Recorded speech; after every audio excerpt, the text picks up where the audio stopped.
어느 가정에 아버지와 두 아들이 있었습니다.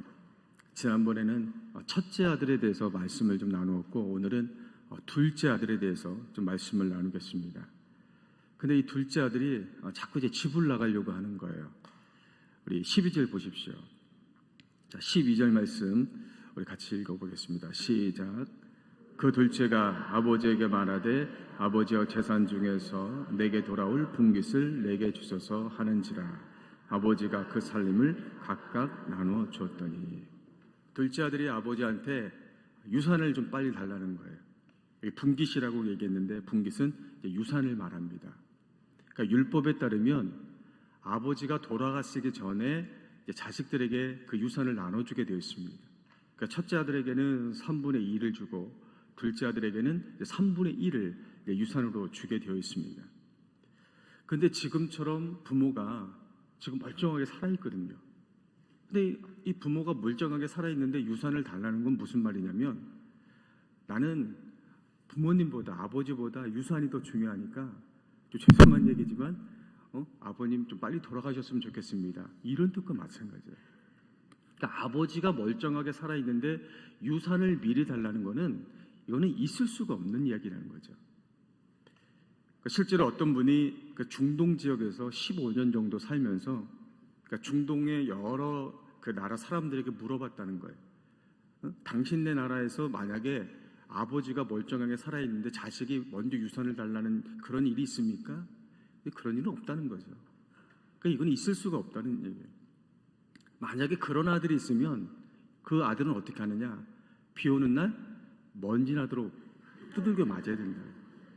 그러니까 중동, 이스라엘과 같은 중동 국가에서 그러니까 이거는 이제 말이 안 된다는 것이죠. 그런데 이 둘째 아들은 멀쩡하게 아버지가 살아있는데 자기 유산을 달라, 그렇게 이제 얘기를 하는 거죠. 왜 그랬습니까? 13절 말씀도 보겠습니다. 자, 시작. 그 후 며칠이 안 되어 둘째 아들이 재물을 다 모아가지고 먼 나라에 가 거기서 허랑방탕하여 그 재산을 낭비하더니. 둘째 아들이 유산을 미리 달라고 하니까 아버지가 또 주시는 거예요. 그러니까 왜 주시는지는 모르겠지만 달라고 하니까 일단 주십니다. 그러니까 그 둘째 아들이 어떻게 행동했냐면, 며칠이 안 되어 재산을 다 모아가지고 집을 떠나버립니다. 유산 받을 때 이 당시에는 뭘로 줍니까? 부동산으로 주는 거죠. 뭐 땅이나 이런 걸 주겠죠. 그런데 이 아들이 그거를 받자마자 돈으로 바꿔서 바로 집을 나가버리는 겁니다. 여러분, 둘째 아들이 유산을 먼저 달라고 할 수도 없는 거예요. 만약에 자기가 빨리 좀 독립하고 싶어서 유산을 달라고 해도, 그래도 유산 받았다 할지라도 부모하고 좀 상의를 해야죠. 어느 정도 좀 준비를 하고, 그러고 나서 부모가 허락하면 때가 되면 집을 나가는 것이 그게 기본인 것이죠. 그런데 이 둘째 아들은 유산을 받자마자 그것을 바로 돈을 바꿔가지고 집을 나가버린 겁니다. 그러니까 이거는, 이 둘째 아들은 뭐 유산을 받는 것도 중요하지만 빨리 아버지를 떠나서 집을 나가는 게 중요한 거예요. 그게 더 목적이라는 것이죠. 또 어떻게 했습니까? 그 다음에 보면 먼 나라에 갔다, 그렇게 얘기를 하고 있어요. 먼 나라로 갔다. 여기서 말하는 먼 나라라는 것은 이방 나라를 말합니다. 유대인이 이방 나라로 자기가 스스로 갔다, 이거는 내 신앙을 포기하겠다, 이런 뜻과 마찬가지인 거예요. 또 먼 나라로 갔다, 이거는 거리상으로 멀리 갔다, 이런 의미보다는 아버지로부터 완전히 떠났다. 내가 이제는 아버지와 관계를 끊고 살겠다, 그러니까 이런 뜻을 가지고 있는 것입니다. 그러니까 이 둘째 아들은 내가 지금 아버지를 떠나는데 나는 다시 아버지께 돌아오지 않을 것이다, 그걸 각오하고 지금 떠나는 거예요. 둘째 아들이 아버지와 함께 살 때 부족함이 없이 잘 살았습니다. 우리가 성경 흐름을 좀 보면 아버지가 나쁜 아버지가 아니에요. 아버지 좋은 아버지입니다. 그러니까 유산 달라고 할 때 바로 그냥 주잖아요. 그런데 둘째 아들은 왜 자기의 신앙을 버리고 아버지의 관계를 끊으면서까지 지금 아버지를 떠나려고 하는 겁니까? 왜 그러는 거예요, 여러분? 왜 집을 나가려고 하는 거예요? 여러분 혹시 젊으셨을 때 가출해 보신 적 있으십니까? 집 나가 보신 적 있으세요? 있어도 대답할 수가 없죠. 그러니까 집을 나가진 않았어도 나가고 싶다는 생각은 한 적이 있을 수가 있겠죠. 뭐 부모님이 좀 뭐 이렇게 힘들게 했다든지 뭐 집이 어렵다든지. 저는 가출한 적 한 번도 없어요. 그 의심의 눈초리는 뭡니까? 뭐 밖에 나가서 며칠씩 자고 이런 적은 있었지만 집 가출한 적은 한 번도 없어요. 집 나가지 않습니다. 그냥 좀 힘들어도 뭐 나갈 수는 있지만 다시 돌아오죠. 근데 이 아들은 완전히 나가는 거예요. 아버지를 완전히 떠나는 겁니다. 왜 이렇게 됩니까? 그것은 이제부터 내 인생의 주인을 바꾸겠다는 거예요. 지금까지는 내가 아버지 집에서 살면서 아버지가 내 인생의 주인이었어요. 그래서 아버지가 하라는 대로 하고 아버지 말대로 순종하면서 그렇게 사는 거죠. 그런데 이제부터는 내가 컸기 때문에 내가 내 인생의 주인이 되어보고 싶은 거죠. 그래서 내 인생을 살아보고 싶은 겁니다. 여러분, 이 교만, 내가 내 인생의 주인이 되어서 내가 살고 싶은 대로 사는 것, 이 교만이 바로 인간이 가지고 있는 그런 무서운 죄인 것이죠. 이 교만이 어디서부터 나옵니까? 아담과 하와에서부터 시작이 됐어요. 하나님이 아담과 하와를 창조하시고 에덴 동산에서 이제 살게 하셨습니다. 그 에덴 동산은 부족함이 없는 곳이에요. 천국과 같은 곳입니다. 그리고 하나님은 동산 중앙에 선악과를 만들어 놓으시고 니네가 다른 거는 다 먹어도 되는데 이 선악과 따먹으면 안 된다. 그럼 너희가 반드시 죽는다 이렇게 말씀하셨어요. 이 선악과를 만드시고 이것을 먹으면 너희가 죽는다, 이 말은 무슨 말이냐면 이 에덴 동산에서 너희가 지금 살고 있지만 이 에덴 동산의 주인은 나다른 하나님이라는 거예요. 그리고 너희들의 그 인생의 주인이 바로 나 하나님이라는 거예요. 그러니까 내 말을 지켜야 된다는 것이죠. 만약에 아담과 하와가 하나님을 주인으로 인정하고 선악과를 따먹지 않았다면 그들은 에덴 동산에서 계속해서 편안하게 부족함 없이 살았을 거예요. 그런데 이 아담과 하와가 죽음을 각오하고 분명히 죽는다고 했는데 그것을 각오하고 이 선악과를 따먹게 됩니다. 그 이유가 뭡니까? 우리 창세기 3장 5절 보세요. 자, 시작.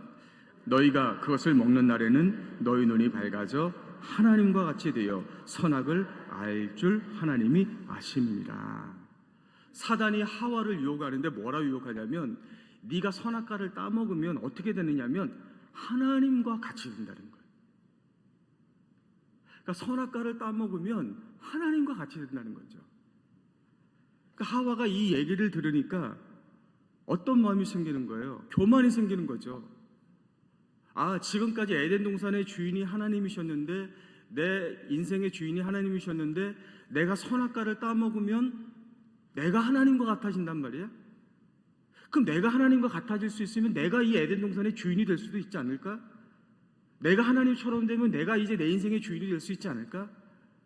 그 교만이 그 안에서 이제 올라온 거죠. 에덴 동산의 주인이 누구예요? 아담과 하와의 주인이 누굽니까? 하나님이시죠. 그런데도 아담과 하와가 사단의 유혹에 넘어가서 그 선악과를 따먹은 것은 단순히 선악과를 따먹었느냐 말았느냐 그 문제가 아니고 이들은 에덴 동산의 주인을 바꿔버린 거예요. 자기들의 주인을 바꿔버린 겁니다. 그러니까 진짜 주인이신 하나님께 이제 쫓김을 당하고 그때부터 인간의 죄의 역사가 시작할 수밖에 없었던 겁니다. 아들이 처음부터 교만하지 않았을 거예요. 어렸을 때 아버지 말 잘 듣고 아버지 존경하면서 그렇게 살았을 겁니다. 근데 점점점 자라면서 내가 똑똑해지고 또 경험이 생기고 내가 나이를 먹고 그러다 보니까 이제는 아버지 없어도 내 인생을 내가 살 수 있다. 다시 생각해 보니까 내가 아버지한테 속박을 좀 받은 것 같아. 아버지 말이 잔소리로 들리기 시작하고 아버지가 내 인생을 좀 맡고 있는 것 같고 이제는 이 정도 됐으면 내가 내 인생 살 수 있을 것 같다. 그 교만이 내 안에서 올라오면서 이제 주인을 바꾸기 시작한 겁니다. 여러분의 인생의 주인은 누굽니까? 내 인생의 주인이 누구인지 어떻게 확인할 수가 있겠습니까? 그거는 하나님이 터치하실 때 그때 내가 반응하는 걸 보면 알 수 있어요. 어떤 분은 하나님이 다른 것을 터치해도 그렇게 별로 반응하지 않아요. 그냥 그렇게 다 순종하고 받아들입니다. 자, 기도하세요. 예. 전도하세요. 예. 다 괜찮아요.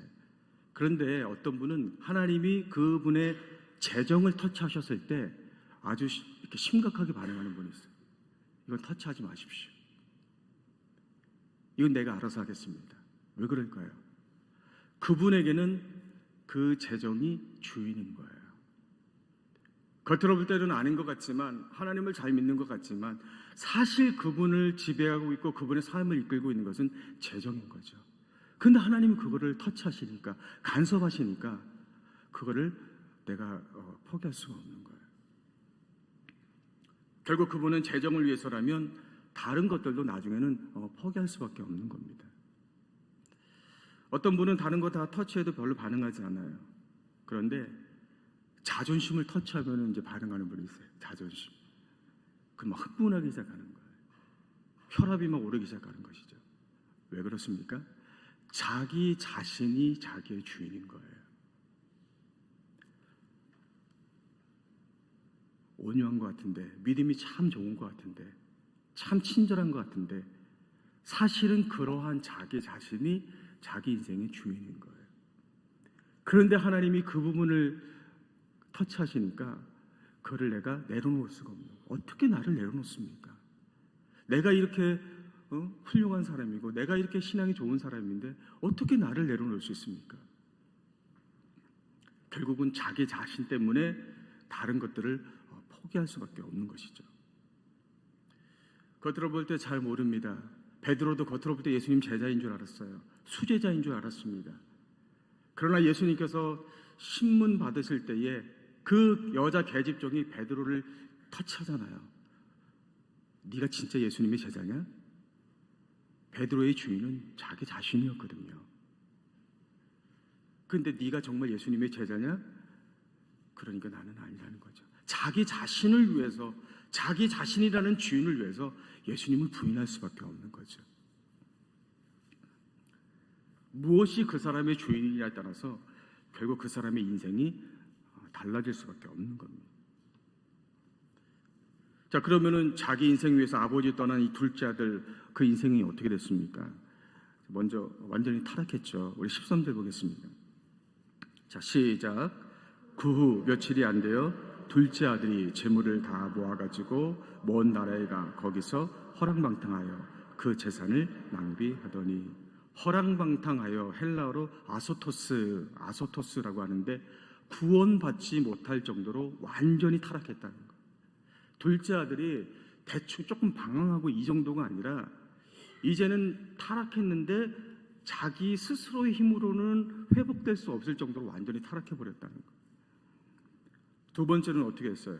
궁핍해졌죠. 가난해졌죠. 14절도 보세요. 시작. 다 없앤 후 그 나라에 크게 흉년이 들어 그가 비로소 궁핍한지라.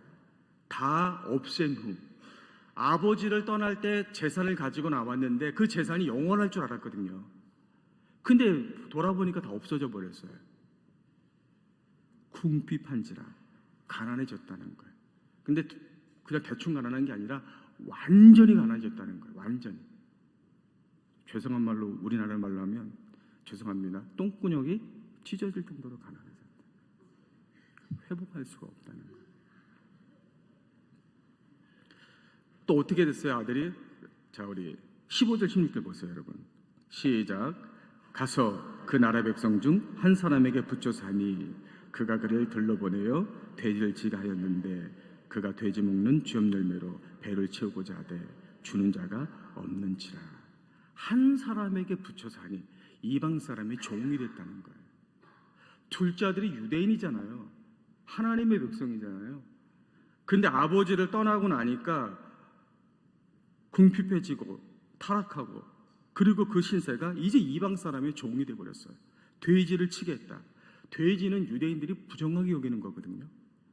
근데 유대인이 부정하게 여기는 그 돼지를 쳤다는 것은 완전히 비참한 신세가 되었다는 거예요.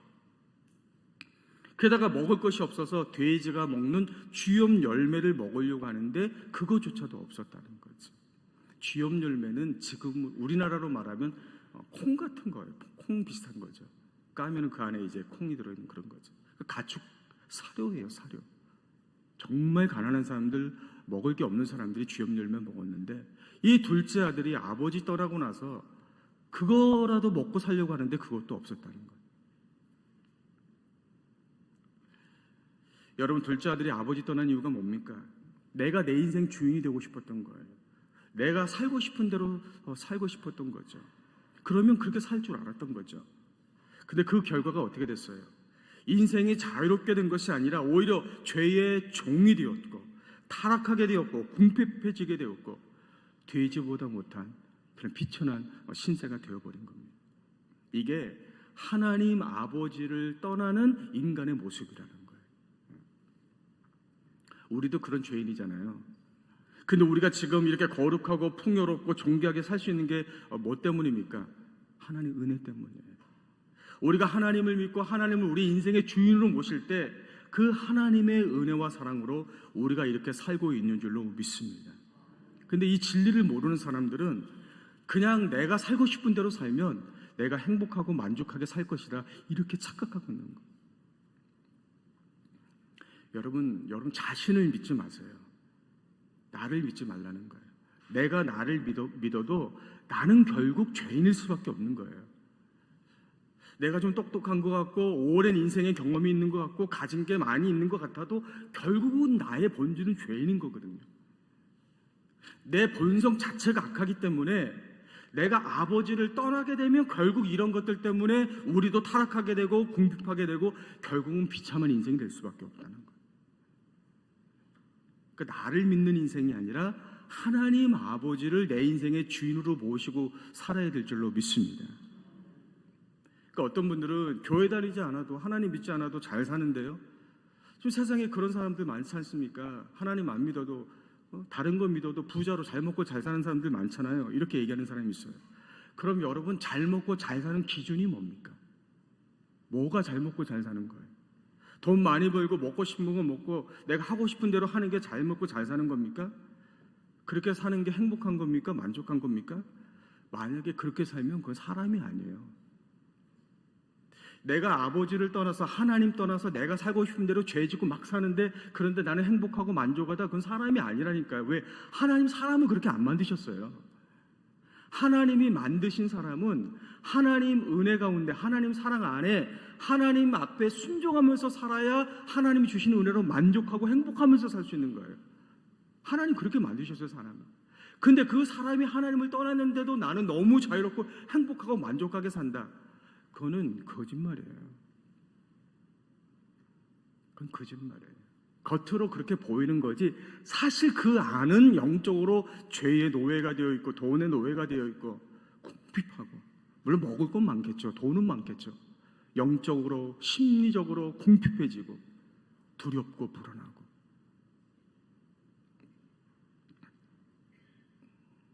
지금은 그렇게 자기 마음대로 사는 것 같지만 결국은 둘째 아들처럼 되는 거예요. 타락하고 궁핍해지고 돼지같이 살다가 결국에는 지옥에 갈 수밖에 없는 겁니다. 하나님 믿는 우리들의 잘 사는 기준, 그것은 하나님을 내 인생의 주인으로 모시고 사는 겁니다. 그러면 하나님의 말씀대로 살아서 거룩해지고 풍요로워지고 존귀하게 살다가 하나님 나라에 가는 것, 그것이 우리가 말하는 잘 사는 것의 기준인 줄로 믿습니다. 이렇게 살려면 아버지께로 돌아와야 된다는 거예요. 자, 그럼 아버지께로 돌아오려면 어떻게 됐습니까? 내가 아버지를 떠난 것이 가장 큰 죄라는 것을 깨달아야 되죠. 첫 번째로 우리 18절 19절 말씀 보겠습니다. 자, 시작. 내가 일어나 아버지께 가서 이르기를 아버지, 내가 하늘과 아버지께 죄를 지었사오니 지금부터는 아버지 아들이라 일컬음을 감당하지 못하겠나이다. 나를 품꾼의 하나로 보소서 하리라 하고. 둘째 아들이 집 나가서 재산 날리고 허랑방탕하게 살다 보니까 내가 죄를 졌구나, 내가 잘못 살았구나, 이렇게 깨달은 거예요. 물론 이것도 죄입니다.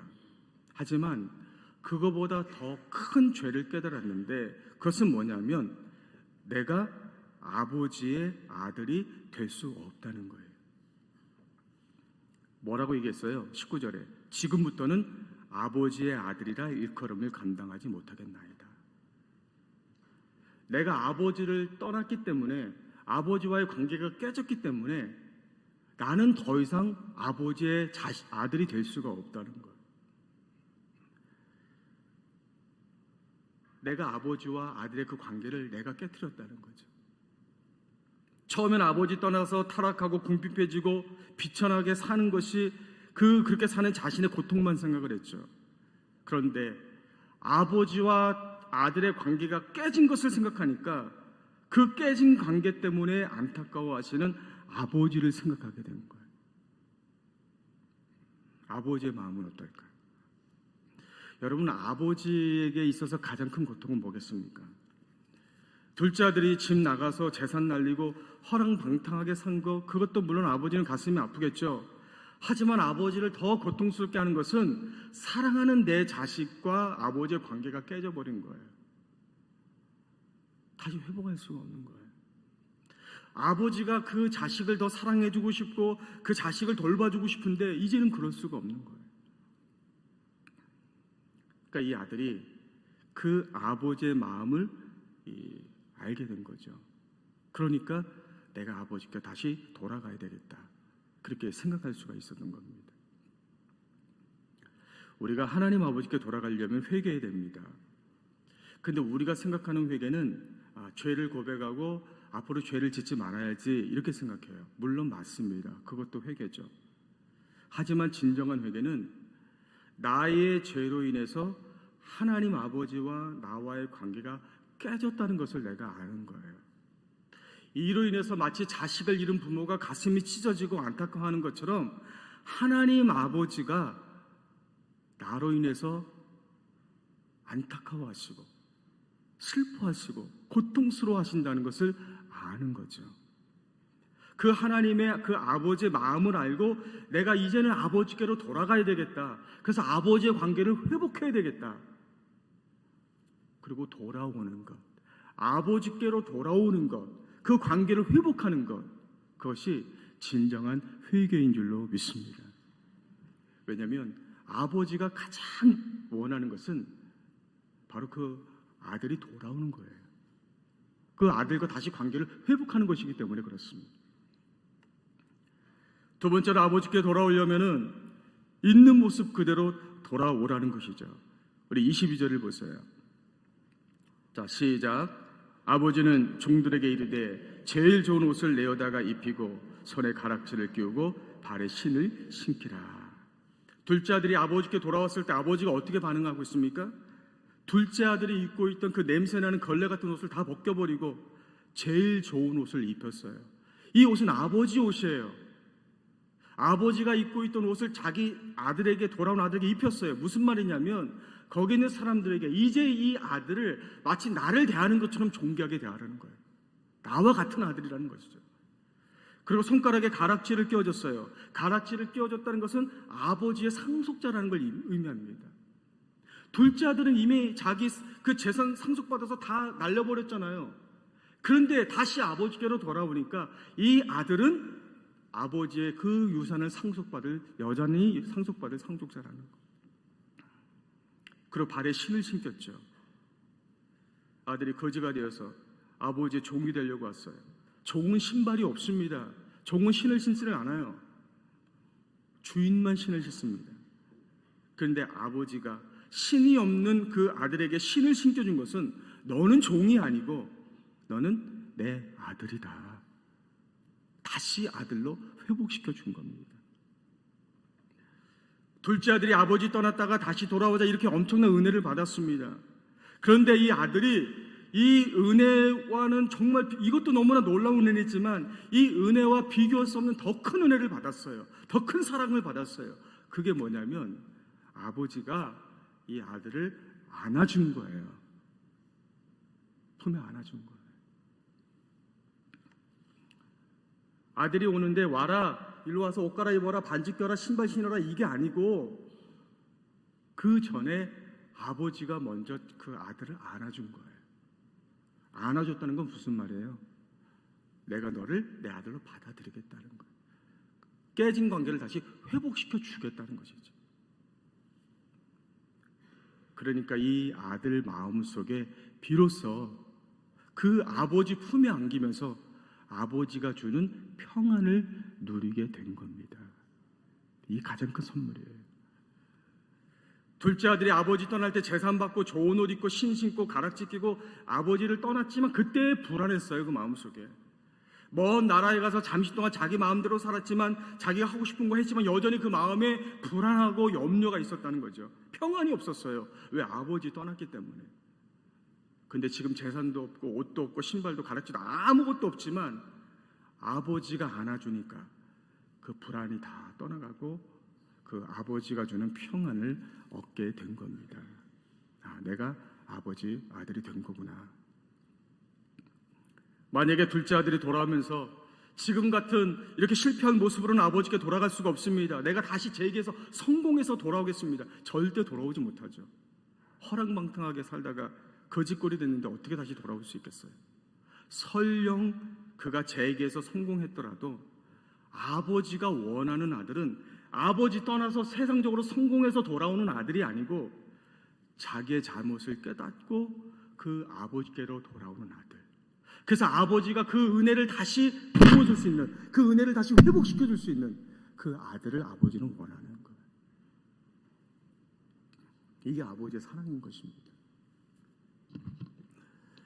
여러분, 하나님 아버지께로 돌아오시기를 주의 이름으로 축복합니다. 하나님 믿지 않는 사람들만 하나님께로 돌아와라, 물론 그래야 되겠죠. 하지만 하나님을 믿으면서도 둘째 아들처럼 그 안에 주인은 따로 있고 내가 내 인생의 주인으로 살던 우리들도 다시 아버지께로 돌아와야 될 줄로 믿습니다. 많은 분들이 하나님께 돌아와야 된다고 알죠. 근데 주저주저합니다. 왜냐하면 하나님 아버지도 자꾸 사람처럼 생각하려는 게 있어요. 우리가 세상에서 살면서 교회에서 많은 사람들과 어울리면서 살면서 그 사람들에게 실망했어요. 사람들에게 상처받고 사람들에게 배신당했어요. 거절당했어요. 그 상처가 우리 안에 있거든요. 그러다 보니까 그 하나님 아버지를 믿으면서도 혹시 하나님도 그렇지 않을까? 하나님도 이 사람들 같지 않을까? 그런 마음이 있는 거예요.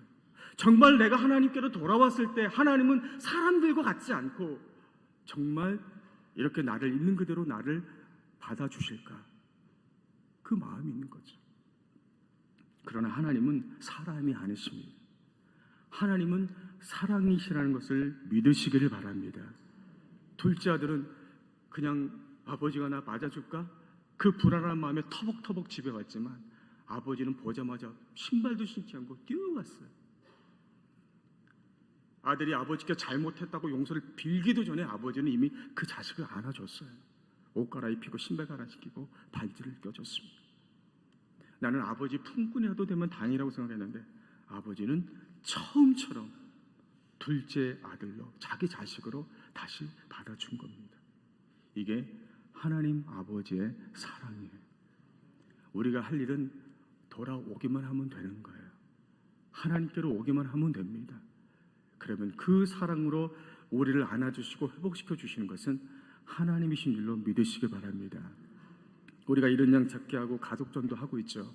우리가 기도로 준비하고 노력하고 있는데 교회로 인도했을 때 과연 이 가족이 변화될 수 있을까? 이분이 달라질 수 있을까? 그건 내가 하는 것이 아니라 하나님 하시는 거예요. 하나님 아버지의 사랑이면 세상에 달라지지 않을 사람 없습니다. 하나님의 사랑 안에 거할 때 모두가 주님의 아들들로 다시 회복될 줄로 믿습니다. 그 주님의 사랑으로 돌아오는 여러분들이 되시기를 주의 이름으로 간절히 축복합니다. 우리 찬송가 273장 우리 같이 부르시겠습니다. 273장 같이 부르겠습니다.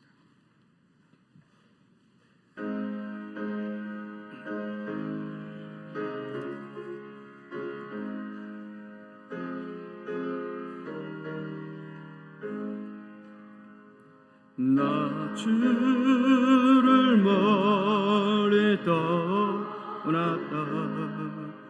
이제 옵니다. 나 주의 길에 시달려 주여 옵니다. 나 이제 왔으리 내 집을 찾아 주여 나를 받으사 맞아 주소서. 그 귀한 세월 보내고 이제 옵니다. 나 뉘우치는 눈물로 주여 옵니다. 나 이제 왔으리 내 집을 찾아 주여 나를 받으사 맞아 주소서. 나 짐에여 고달파 이제 옵니다.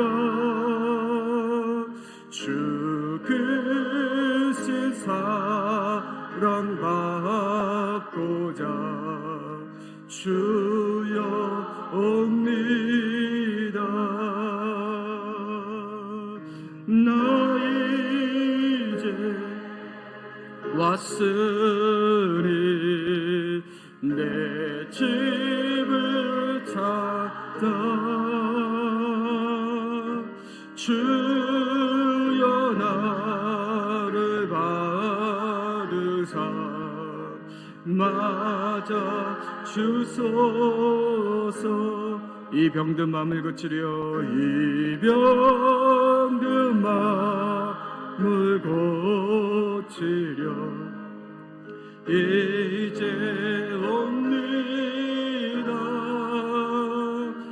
큰 힘과 소망 바라고 주여 옵니다. 나 이제 왔으리 내 집을 찾아 주여 나를 받으사 맞아 주소서. 나 바랄 것이 뭔가 나 바랄 것이 무언가 우리 주 예수 날 위해 죽임 당하신 믿고 옵니다. 나 이제 왔으니 내 집을 찾아 주여 나를 받으사 맞아 주소서. 하나님 아버지, 이 시간 내가 지금까지 주인 삼았던 모든 것 내려놓고 오직 아버지만 내 인생의 주인으로 모시기로 결단합니다. 주여, 이 시간 주님 아버지께 그 품으로 돌아올 때에 우리를 맞아 주시옵소서. 우리를 회복시켜 주시옵소서. 고쳐 주시옵소서. 은혜 위에 은혜를 더하여 주시옵소서. 이제는 그 아버지의 사랑으로 온전한 주님의 자녀로 회복되어지고 더 나아가 그 아버지의 사랑을 증거하는 삶을 살아갈 수 있도록 인도해 주시옵소서. 이런저런 이유로 아버지를 떠난 우리 사랑하는 많은 잃은 양들이 있습니다. 또 사랑하는 가족들 가운데 아버지의 사랑을 알지 못하고 세상에서 방황하는 많은 가족들이 있습니다. 우리가 그들을 위해 간절히 기도하고 노력하고 애쓰고 있사오니 하나님 저들을 불쌍히 여겨 주시옵소서. 성령님 찾아가 주시고 저들이 깨닫게 하시고 다시 아버지께로 돌아와서 우리와 같은 아버지의 자녀들로 회복될 수 있도록 역사해 주시옵소서. 감사하고 예수 그리스도의 이름으로 간절히 기도하옵나이다. 아멘.